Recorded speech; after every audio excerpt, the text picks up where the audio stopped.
hay que hacer una cuidadosa diferenciación entre calor y temperatura, porque en la vida cotidiana los asociamos, pero no es tan así, ¿eh? En la física no es tan así. Tienen distintas naturalezas y tienen distintos comportamientos. Tal es así que, por ejemplo, tienen sus propias unidades de medición, significa que son de naturaleza distinta, tanto el calor como la temperatura.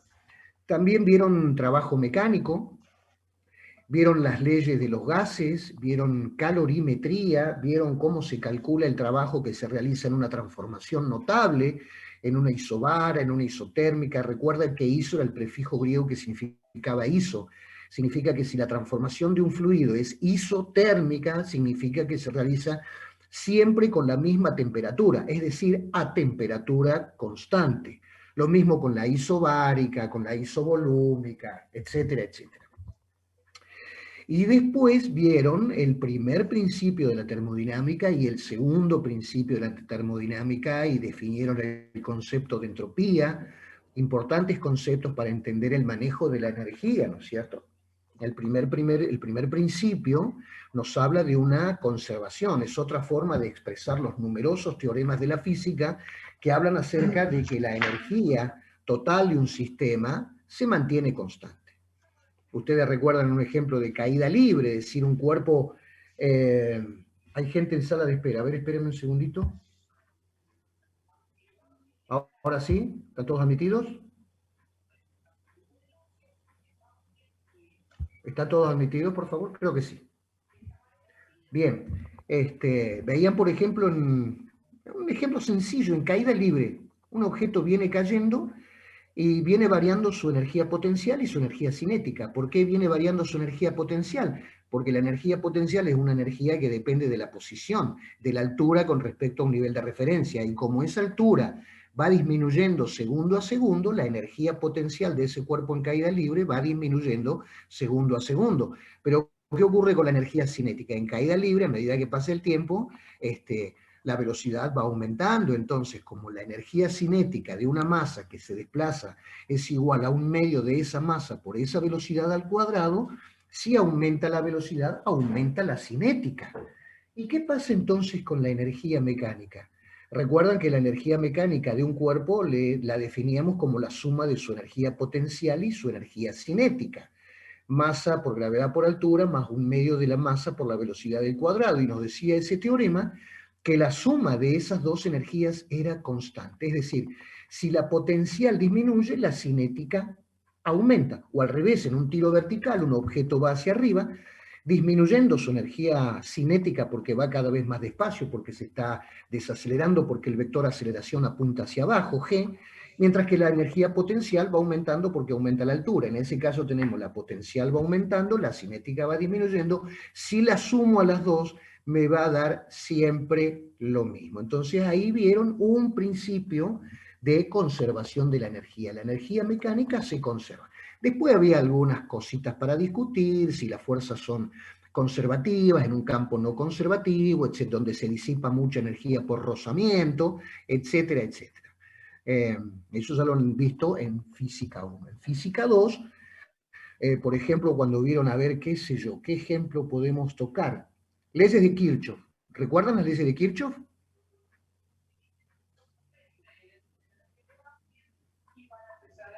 ¿Para qué se utilizaban las leyes de este muchachito alemán Kirchhoff? ¿Alguien recuerda eso? Los escucho. Para calcular la corriente en una malla, que se le decía. Claro, en una malla, porque si no, si el circuito es simple con la ley de Ohm, V igual a I por R se puede resolver. Ahora, si el circuito es más complejo, hay fuentes, hay otros elementos eléctricos, ramas, entonces ya no se puede calcular la corriente incógnita con leyes más simples como como la ley de Ohm, y hay que recurrir a las leyes de Kirchhoff. Pero una de las leyes de Kirchhoff decía que la suma de las energías que se gana y que se pierde alrededor de una malla es igual a cero. Significa que si hay más energía de un tipo, disminuye la otra. Es decir, también hablaba de la conservación de la energía dentro de una malla, ¿no es cierto? De energía eléctrica. Hay elementos que le quitan energía eléctrica a una corriente, hay elementos que le suman pero la suma de todo eso siempre da lo mismo. Es decir, los principios de conservación de energía son muy importantes porque así es como se conserva así es como se comporta la naturaleza, ¿no es cierto? Hay otro principio que dice la energía no se crea ni se destruye, se va transformando de una en otra. Bien, veíamos en Física 2 el primer principio de la termodinámica, pero que no nos hablaba en qué dirección se podían producir los fenómenos físicos espontáneamente y qué ocurría con su cantidad total de energía.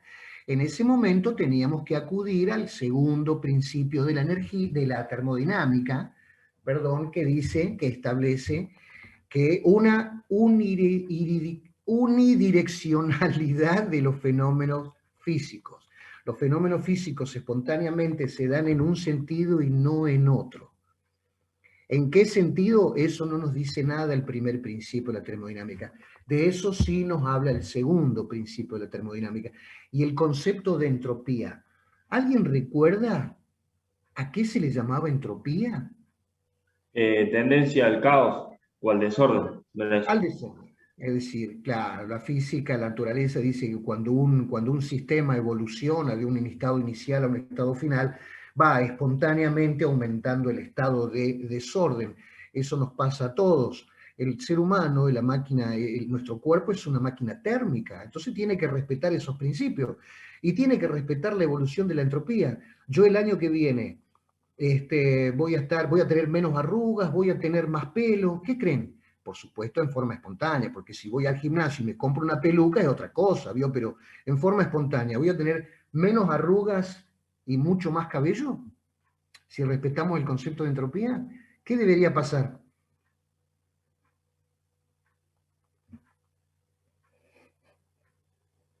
¿Lo escucho?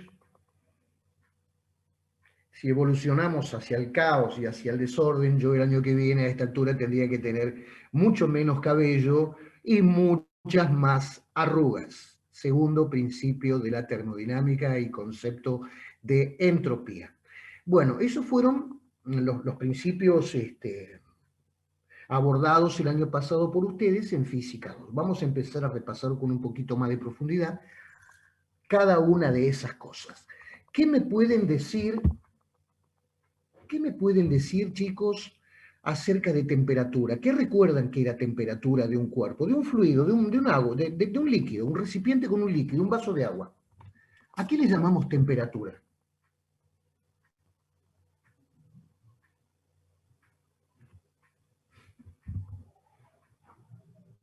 Escucho. Tengan miedo. Al movimiento de partículas. Claro, a un estado de agitación, a un estado de agitación. Es decir, cuando las partículas de algo, en este caso del agua, del fluido, tienen un alto nivel de agitación, significa que se están desplazando con cierta velocidad, lineal o rotacional o vibracional, tienen alto nivel de energía cinética. Y ese alto nivel de energía cinética es precisamente el indicativo de la energía interna, de la temperatura. La energía interna de un cuerpo se cuantifica a través de ese concepto de temperatura. Es decir, si nosotros vemos que el agua está a mayor temperatura y medimos que está a mayor temperatura, 60 grados centígrados, y medimos la que está a 30 grados centígrados, decimos, las partículas del fluido que está a 60 grados centígrados se están moviendo con mayor cantidad de energía cinética que las partículas que están a 30, las partículas del fluido que están a 30 grados centígrados. Es decir, la temperatura era un indicativo del nivel de agitación molecular. ¿Me siguieron hasta ahí? Consecuentemente, una partícula de vapor tiene mucha mayor energía cinética y consecuentemente mayor temperatura que una molécula de agua que está líquida y mayor que una molécula de agua que está en un témpano o en un cubito de hielo. Fue aumentando su energía interna con la temperatura, también fue aumentando su entropía, ¿no es cierto? Porque está aumentando el desorden molecular. En el sistema internacional, ¿en qué medíamos la temperatura? ¿Cómo la cuantificamos? Metemos un instrumento medidor, termómetro, ¿y en qué se medía la temperatura de un objeto? En grados Celsius. En grados Celsius nosotros, ¿no? Nosotros acá en estos países estamos acostumbrados a medir la temperatura en grados Celsius, a expresarla en Celsius o centígrados. Son sinónimos. Recién en este momento escuchaba que la temperatura ahora en Córdoba es de 20 y pico de grados. 20 y pico de grados Celsius o centígrados. ¿Hay alguna otra forma en otra unidad de medir en el sistema internacional de unidades, por ejemplo? ¿Se mide en grados Celsius o se mide en otra clase de grados, en otra clase de escala la temperatura? ¿Qué me ¿Grados pueden...? Kelvin? Sí. ¿Me escucho? ¿En grados Kelvin? ¿Perdón? En Kelvin. En Kelvin, sí, señorita, sí, en grados Kelvin. La temperatura en el sistema internacional de unidades se mide en grados Kelvin. ¿Alguien sabe la relación que hay entre, se acuerda la relación que hay entre Kelvin y centígrado? Porque alguien le dice a usted la temperatura en Kelvin y usted dice, no, mira, yo no la entiendo en Kelvin, quiero pasarla a centígrado, o al revés. Bueno, hay una forma de transformarla. ¿La recuerdan cómo era esa ley? Se le sumaba 273 a los grados Celsius, ¿verdad?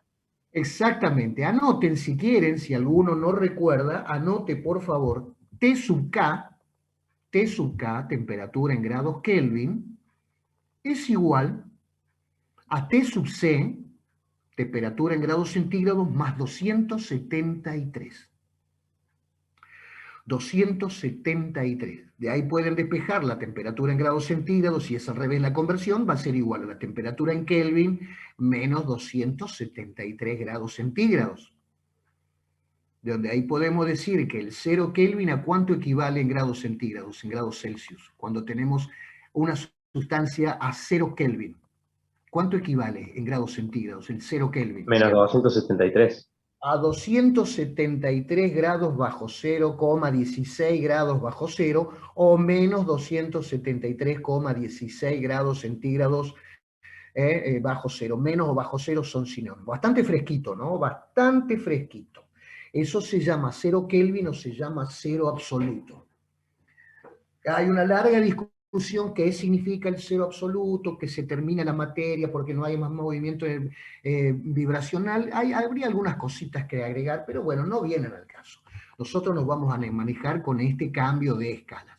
Saber transformar de Celsius a Kelvin y de Kelvin a Celsius. ¿Alguna duda, chicos, hasta acá? Vayan preguntando, si surgen dudas, pregunten, ¿eh? Para eso estamos y para eso nos pagan. Bien. ¿Alguna otra forma? ¿Conocen alguna otra escala? Si usted se va a Estados Unidos, por ejemplo, ¿le van a hablar en grados centígrados o le van a hablar en Kelvin? Fahrenheit. En el mundo anglosajón, se va a Inglaterra, Escocia, Irlanda, ¿en qué le van a hablar en esos países anglosajones? Fahrenheit. En grados Fahrenheit. En grados Fahrenheit, por supuesto, también hay una relación entre los grados Fahrenheit y los grados centígrados. Anoten. T sub F, o sea, temperatura en grados Fahrenheit, T sub F es igual a 9 quintos de T sub C, 9 quintos de la temperatura en grados centígrados, más ¿cuánto? ¿Alguien recuerda?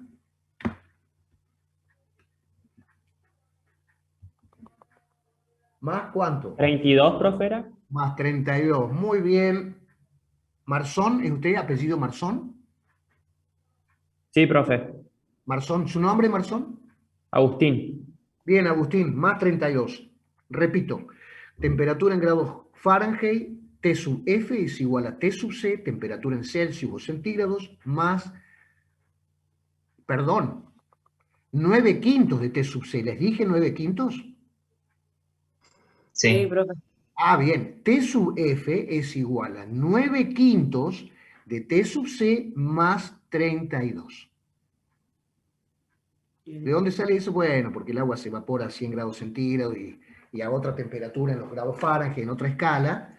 Entonces, tomándose esa constante, salen estas relaciones. Vuelvo a repetir, temperatura en Fahrenheit, 9 quintos de temperatura en grados centígrados más 32.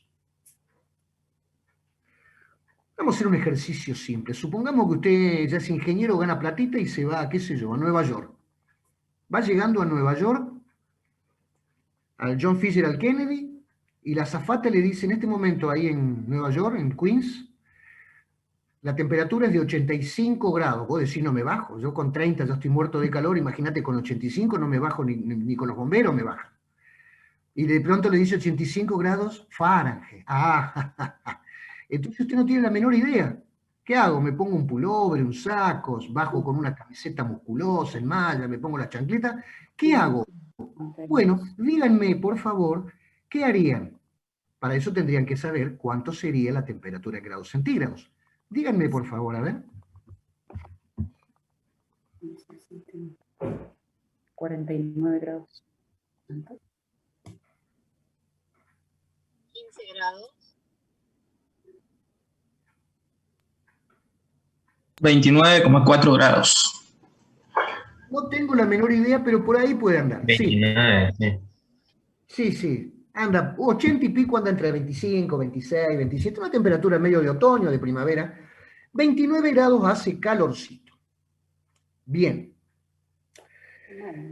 Bueno, ya hemos hablado de temperatura, es un nivel es una referencia, un parámetro del nivel de agitación molecular. Sabemos que la podemos medir en Fahrenheit, en Kelvin, también en Rankine, ¿eh? También hay otra escala, temperatura en grados Rankine, hay bibliografía en grados Rankine, ya en otro momento vamos a hablar también de temperatura en grados Rankine. Ya con esto que hemos visto hoy, por ahora es suficiente. Bien. ¿Alguna pregunta hasta acá, por favor? Porque si no hay preguntas, podemos empezar a hablar de calor. De calor. ¿Alguien recuerda? ¿A qué le ¿Profe? llamaba? Sí. Disculpe, hay chicos que están en la sala de espera todavía. Pero son las 3:30. A ver. Pero yo ya les di, a todos les autoricé, ¿eh? A ver. Profe, yo le hablé un poco después y le avisé que había más chicos, pero lo hice por el chat, no sé si lo leyó. No, sala de... A ver, esperen un segundito. A ver. Pero creo que ahora no tengo nadie en la sala de espera. A ver, espérenme un segundito.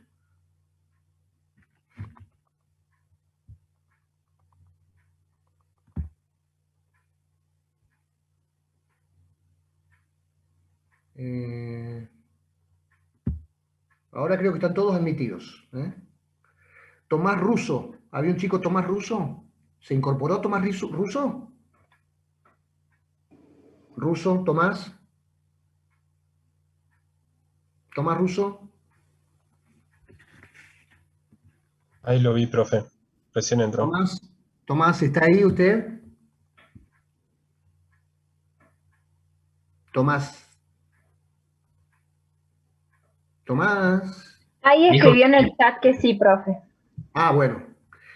Russo, hasta ahora hicimos un repaso de lo que era física 2. Hablamos de lo que era temperatura, en qué escala se medía, las transformaciones de una escala a otra, hablamos de la Fahrenheit, hablamos de la Kelvin y hablamos de la Celsius que manejamos nosotros. Dijimos que en el sistema internacional la temperatura se mide en grados Kelvin. Hicimos un ejercicio muy simple de pasar de una temperatura a otra, creo que era 85 grados Fahrenheit, la pasamos a Celsius y nos dio 29 grados, algo así el chico, porque sabíamos que la temperatura en grados Fahrenheit es igual a 9/5 de la temperatura en grados centígrados más 32. Esa es la relación que hay entre temperaturas en Celsius y en Fahrenheit. Y bueno, ya habíamos dejado atrás el tema de temperatura y empezábamos a hablar ahora de otra magnitud termodinámica muy importante, importantísima diría yo, que es una energía a la que le llamamos calor. ¿Alguien me puede hablar de lo que es calor, de lo que recuerda de calor, chicos? El calor es energía en tránsito, ¿no? Que pasa de un cuerpo de mayor temperatura a uno de menor. El calor es energía, pero no energía almacenada como veíamos recién, energía interna. El calor no se almacena como calor. El calor es otra cosa. El calor es energía cuando va fluyendo. Imagínense, a ver,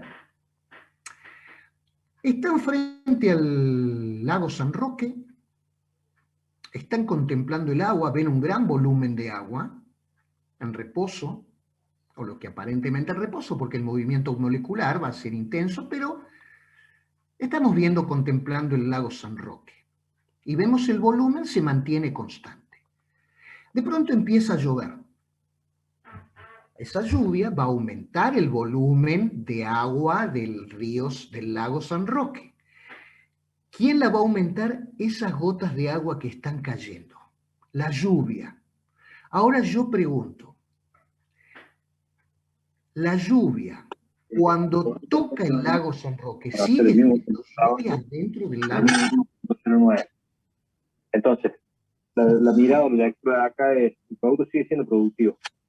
¿Perdón? O bastante menos productivo que...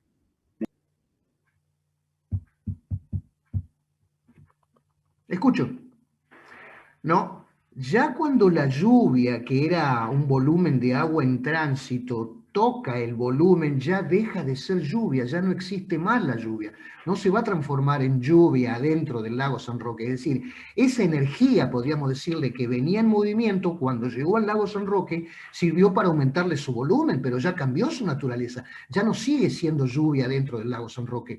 Con el calor pasa lo mismo. Y con la temperatura pasa lo mismo. Si a un sistema, si a un fluido le está llegando calor, la temperatura, supongamos que no hay una expansión en el fluido, la temperatura de ese fluido está aumentando, pero ya no existe más calor adentro del fluido.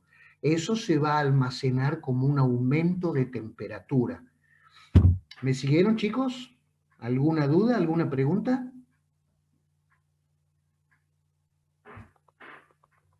Any question? ¿Quedó claro? Sí, por el momento bien. Sí, profe. Sí, profe, quedó claro. Bueno, vayan comentándome porque como yo no los veo, yo no sé si entienden o no, o me miran como diciendo este tipo lanchino. Eso es lo que se pierde en la clase, ¿no? En la clase presencial. Vos tenés un ida y vuelta en la clase presencial que es muy significativa acerca de cómo va evolucionando el curso y cómo va evolucionando la clase. Acá, viste, vos tenés los chicos están todos mudos, no sabés decir sigo, no sigo, vuelvo a explicar algo. Así que, por favor, si no se entiende algo, levanten la mano y me preguntan. ¿Queda claro? Bien. ¿En qué se mide el calor? ¿En qué medimos el calor? Ya sabemos que no es temperatura, el calor no lo puedo medir en Kelvin, ni en Celsius, Calorías. ni en Fahrenheit, porque no es temperatura. ¿En qué me dijeron? Calorías. Calorías. Bien, bien, bien. O en bien. Joule. O en joules, exactamente. Exactamente. Calorías, con el tiempo se va a dejar de usar porque no forma parte del sistema internacional. Los anglosajones utilizan mucho las calorías, pero en el sistema internacional, ¿en qué se debe medir la energía? Cualquiera, en este caso la energía calorífica, ¿en qué se debe medir en el sistema internacional? Lo dijeron recién, empieza con J. Joules. En joules. En joules. Fíjense en los productos alimenticios, donde antes recuerdan que se decía este producto tiene tantas calorías o kilocalorías por gramo, por unidad de volumen, por unidad de masa, y ahora, o la total, ¿no es cierto?, la de todo el frasco de mermelada, de toda esa masa, ya ahora también, si se fijan, ya también les va a venir en joules, porque esa es la tendencia, con los años se va a imponer, les guste o no a los anglosajones, se va a imponer el sistema internacional. Y si se impone el sistema internacional, el doctor Comillot, cuando le abre a los gorditos, dentro de unos años le va a tener que decir, mira, la porción de pizza que te estás clavando tiene tantos joules. Se va a tener que actualizar. No va a poder, no va a deber, mejor dicho, hablar en calorías o kilocalorías. De ahora en más se debe hablar en joules. Bien. Bien. Así que, ¿y qué pasa si yo le extraigo calor a un fluido? Recién hablábamos y le entregábamos calor. ¿Qué pasa si yo lo pongo en la heladera? Compro una botella de agua mineral que está, qué sé yo, 20 grados centígrados y la pongo en la heladera. ¿Qué va a pasar con la heladera? ¿Qué le va a hacer a ese agua mineral? ¿Le va a agregar calor? El fluido le va a agregar calor a la heladera, digamos, la serpentina de la heladera, haciendo que haya una disminución de la Lo temperatura. que va a hacer la heladera es extraerle calor. Extraerle calor, ese calor lo mandará al serpentín y el serpentín lo mandará al medio ambiente. Ahora al agua no se le está suministrando calor, ahora ese fluido se le está extrayendo calor. Y si se le está extrayendo calor, ¿qué pasa con el estado de agitación molecular de las partículas del agua mineral que está en la heladera? ¿Qué pasa con su temperatura? ¿Se hacen más lentas? Claro, disminuye el Disminuye movimiento su energía molecular, su cinética. energía cinética, consecuentemente disminuye su temperatura, es decir, se está enfriando. Es decir, lo que la heladera hace, no le suministra frío, no le suministra frigorías al agua. No existe en física, en la naturaleza, el flujo de frío. Es decir, yo meto un tetra en la heladera y le inyecto frigorías. No, no existe, eso es una ficción. Lo que hace es extraerle calor, ¿me entiendes? Se le extrae calor para enfriarlo. El aire acondicionado que usted está a veces encendiendo para estar más fresco, lo que hace es extraerle calor al aire que toma del exterior. Le extrae calor con una serie de procesos, más adelante vamos a ver cuáles son esos procesos que utiliza una máquina térmica para disminuir una temperatura, le extrae calor y luego lo ingresa a la pieza ya con un nivel de temperatura más pequeño, ¿no es cierto? Pero si yo quiero que la temperatura aumente, le suministro calor. Si yo quiero que la temperatura disminuye, le sustraigo calor. Bien. Pregunto, todo calor suministrado a un cuerpo, ¿sirve para aumentarle su temperatura? No. Puede ser que ayude a cambiar de fase. Sensible o latente. Bien, bueno, ahora ya me introdujeron un concepto nuevo que es el cambio de fase, porque hasta ahora en ningún momento dijimos que algo cambiaba de fase. Es decir, yo simplemente lo que hacía era calentar agua, los ejemplos que dimos de 20 a 40 o de 40 a 80, o enfriarla de 80 a 20. ¿Cómo logramos esos procesos? Entregando calor para que aumente la temperatura, sustrayendo calor para que disminuya la temperatura. Sí, eso siempre y cuando el fluido, la sustancia, no cambia de estado. ¿Por qué? Porque si cambia de estado, si yo quiero que cambie de estado, tengo que entregarle calor. Pero ¿qué va a pasar cuando esté para que aumente su temperatura y llegue a la temperatura a la cual cambia de estado, a esa presión? Pero cuando empiece a cambiar de estado, le voy a estar suministrando calor, ese calor no va a servir para aumentar su temperatura. Es decir, supongamos que estamos en una presión de una atmósfera. Yo tengo que llevar agua vaporizar y la tengo a 90 grados centígrados. Tengo que entregarle calor para que aumente su temperatura. Sabemos que a una presión de una atmósfera va a entrar en ebullición a 100 grados centígrados. Entonces decimos, le entregamos la cantidad de calor para llevarlo de 90 a 100. Entre 90 y 100 no hay cambio de estado. Todo el calor que yo les esté suministrando va a estar aumentando su temperatura. Es decir, va a servir para que aumente el movimiento vibracional de las partículas que constituyen esa sustancia. Pero cuando llegó a 100 grados centígrados, ¿qué pasa? Yo le sigo suministrando calor. ¿Va a aumentar la temperatura? ¿Va a seguir el movimiento aumentando su amplitud de vibración, las moléculas del agua? O sea, ¿va a aumentar su temperatura? ¿Qué ocurre ahí?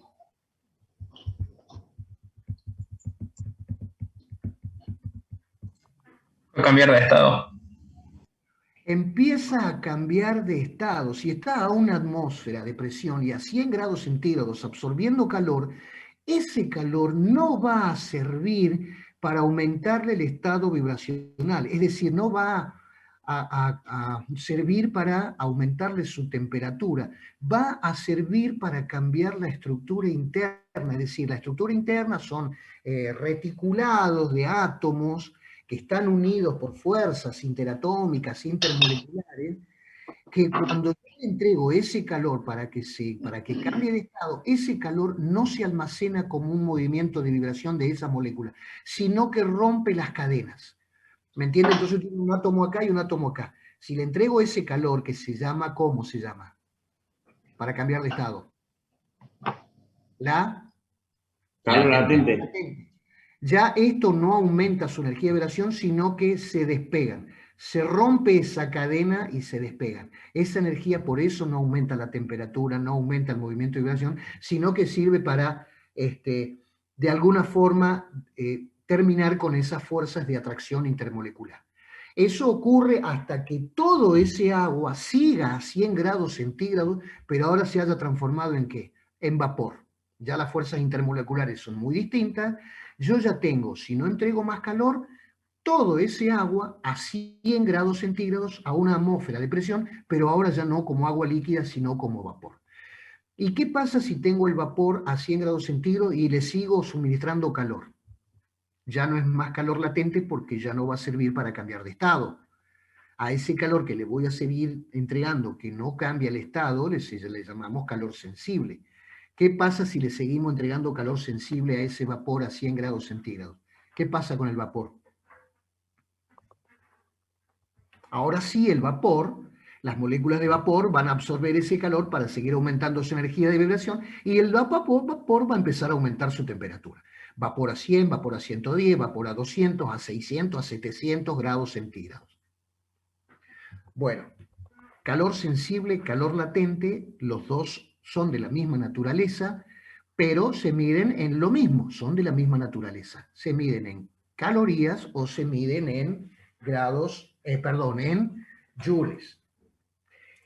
Esos calores latentes que sirven para el cambiar de estado son función de la sustancia, es decir, usted dice, a ver, ¿cuánto calor necesito para transformar tantos gramos de hielo en agua líquida? Bueno, tendrá que saber cuánto, primero llevar el hielo de 10 grados, por ejemplo, bajo cero, tendrá que llevarlo a 0 grados centígrados, le va a entregar calor sensible para aumentar la temperatura del hielo.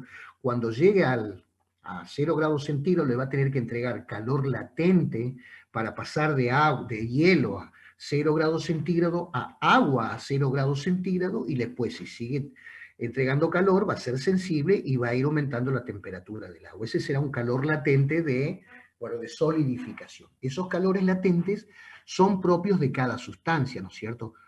Se mete en una tabla, en internet, se mete en un libro de física y dice calor latente de vaporización del agua, por supuesto que le va a dar por unidad de masa, no le puede decir tanto calor para evaporar 100 litros de agua. No, le va a decir la cantidad de calor para evaporar una unidad de volumen o una unidad de masa. ¿Me entienden? ¿Me siguen? Tanto joule por gramo, qué sé yo, o por decímetro cúbico. Entonces, si usted conoce la masa total, sabe cuánto multiplica ese calor latente por la masa total y sabrá cuánto tendrá que entregarle a ese fluido, a esas sustancias para que cambien de estado. A ver, esperen un segundito. Bueno, veo que no hay nadie. Profe, disculpe, en 2 minutos termina la reunión. Ah, bueno, claro, en 2 minutos se corta esta primera reunión. Vamos a hacer un recreíto de 10 minutos. Por favor, 10 minutos y nos volvemos a conectar. ¿Queda claro? O sea, 4 menos 10. A las 4 menos 20 se corta, 4 menos 10 nos volvemos a conectar. ¿Puede ser, chicos? Sí, profe, perfecto. Bueno, hacemos así, ¿eh? Siempre la metodología va a ser así. Se corta, 10 minutitos de recreo, piensan en todas las dudas que tengan, se toman unos mates, se toman un café, se distraen un poco y a los 10 minutos nos conectan. Bien, estábamos viendo entonces, repasando temperatura, repasando el concepto de calor, y vamos a empezar a hablar un poquito de las variables termodinámicas de un sistema cuando evoluciona, es decir, cuando un fluido evoluciona termodinámicamente, pasa de un estado 1 a un estado 2, porque se le está entregando calor, por ejemplo, ustedes tienen un fluido al que se le está entregando calor, seguramente está variando sus variables termodinámicas. ¿Cuáles eran? Presión, volumen y temperatura. Recuerdan las 3 variables termodinámicas importantes que nos hablan del estado Si yo puedo definir qué presión, qué volumen y temperatura tiene un fluido en un determinado momento, puedo definir su estado termodinámico. Y puedo decir, mira, si le suministramos calor, seguramente va a evolucionar esas variables termodinámicas. P, B y T van a evolucionar de P1, B1, T1, van a evolucionar a P2, V2, T2. ¿Estamos? ¿Recuerda? Profe, ¿y Sí. la masa no es una variable termodinámica? No,